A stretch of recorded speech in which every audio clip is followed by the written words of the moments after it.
The Growing Destinations podcast is brought to you by Experience Rochester.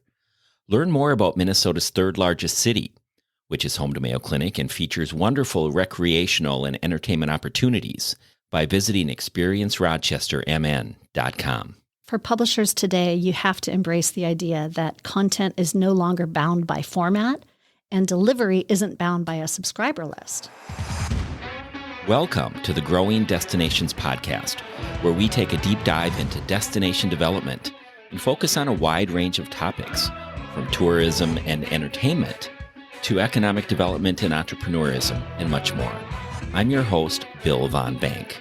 We're on location at the headquarters of Greenspring Media, the team behind Minnesota Monthly, Midwest Design, custom content for destinations, and a robust lineup of consumer events across the Twin Cities. Today, I'm joined by Tammy Galvin, publisher of Greenspring Media. Tammy has helped lead Greenspring's transformation into a multi-platform content and experience company, blending print, digital, and live events to engage audiences in meaningful ways. We'll dive into her journey, how Greenspring keeps its brands fresh, and the growing role events play in connecting communities. Tammy Galvin, welcome to the Growing Destinations podcast. Thanks for having me, Bill. You've had quite the career in publishing, 25 years, in fact. Tell us about your career journey. I was first exposed by my dad in the Miami Herald newsroom years ago. I was probably about 5. And the vibrancy, the energy, I can still remember smoke, because, you know, they used to smoke in the offices back then. The smell of ink. The smell of ink. And these crazy chutes that were like the bank chutes that carry things to tellers. Well, that's how copy used to be transferred from desk to desk. And so I remembered that really vividly, and that turned into a love for writing at a pretty early age. And I actually went to school for journalism. So unlike most publishers, I came up through the editorial side of the ranks. Tell us your journey then, leading to Greenspring. Well, I was fortunate right out of college to fall into what was then known as trade, or now more commonly known as B2B journalism. And I fell into that right away with my first publishing company out of college. At the ripe old age of 22, was running as an editorial assistant behind some very niche publications in the apparel industry, manufacturing, and automotive restyling aftermarket areas. Very, very niche.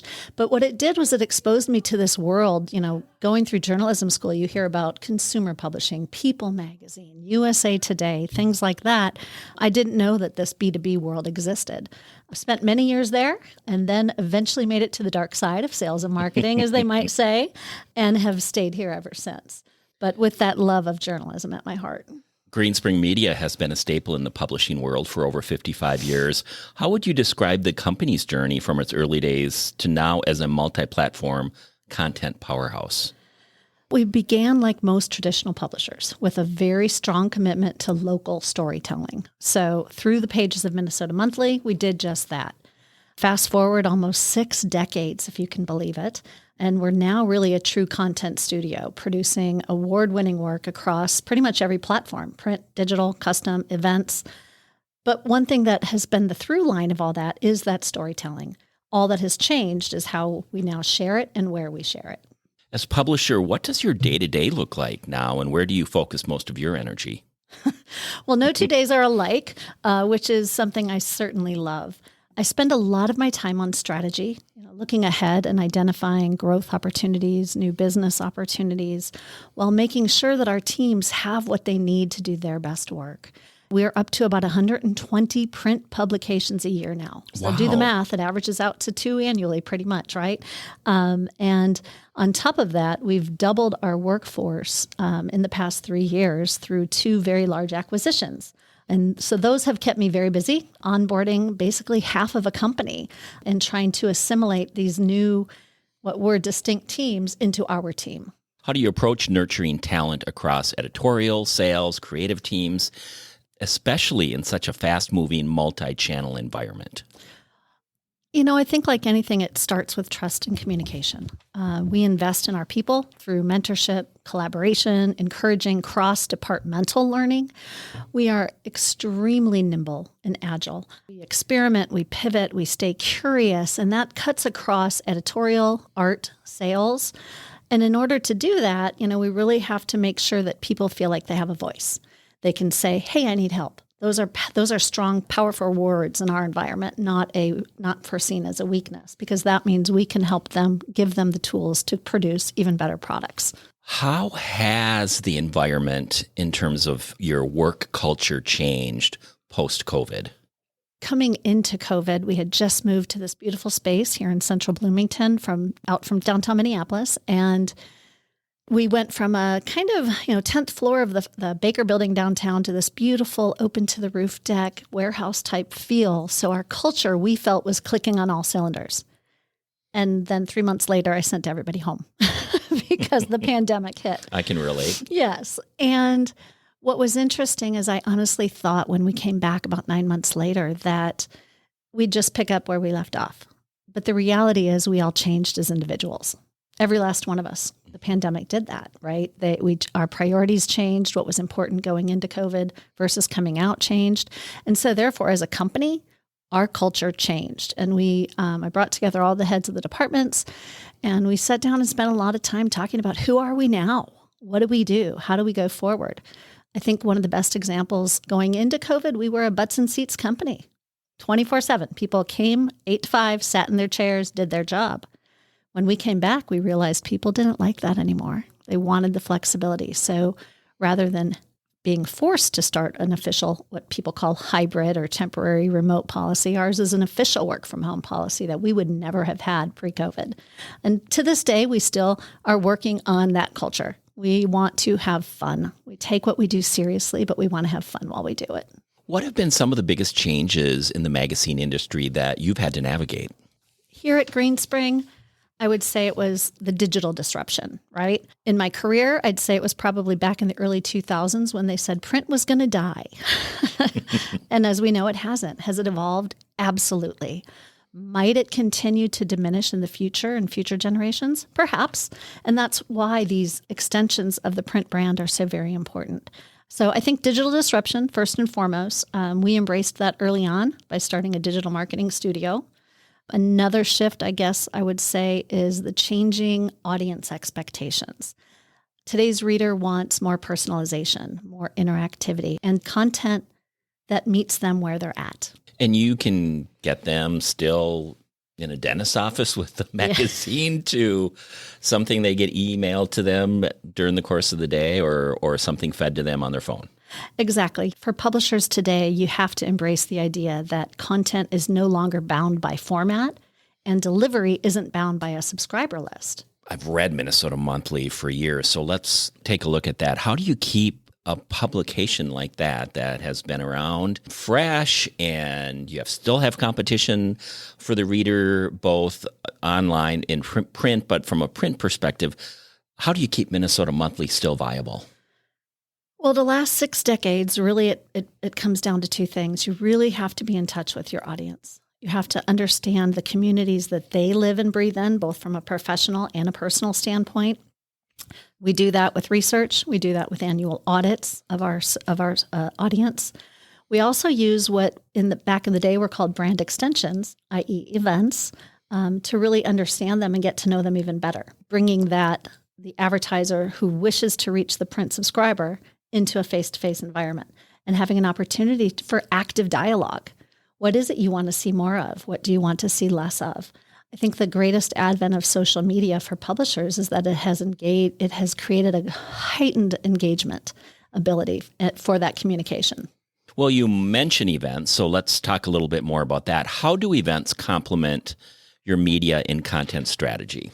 In 2 ways, I guess. The first would be that, like I said, it is taking our core advertisers in some cases and bringing our reader to them in an interactive, immersive way, which is exactly what we're doing with print, where the focal point might be the printed word. In the event, it's an activation or it's a sampling event where they get to sample the latest product or service or food from one of our clients, our exhibitors.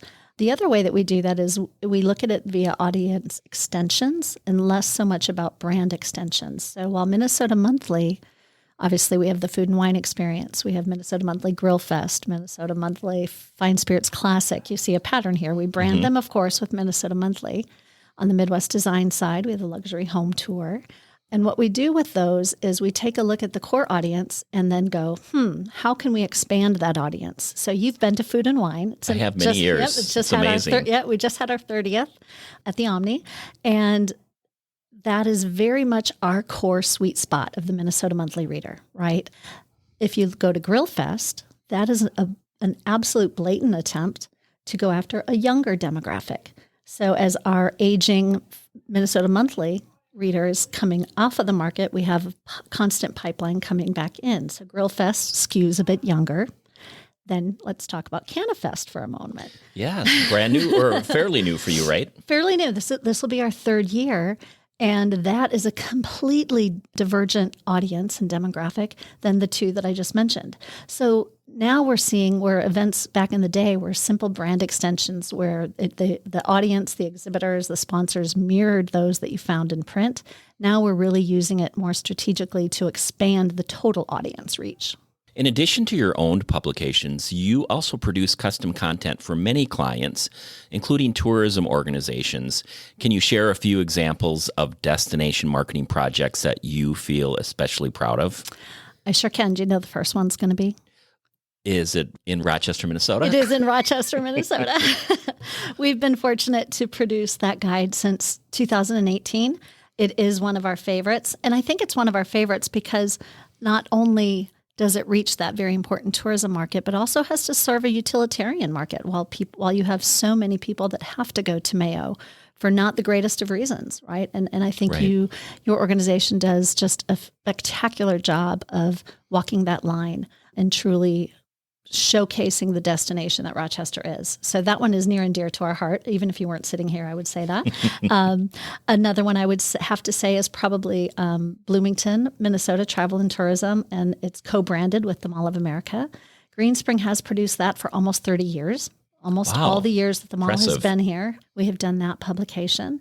More recently, I mentioned the acquisitions we've made in the B2B realm, both in group tourism and the meeting and event space, we now are expanding our custom content there. So we have produced group tourism guides for Ohio Has It, for Circle Michigan. On the meeting and event side, we've created products for Michigan Association of Convention and Visitors Bureaus, Meet Texas. It's really taken what was our kind of niche Midwestern market and expanded it nationwide. I would say, did you say earlier 120? Over 120, yes, a year.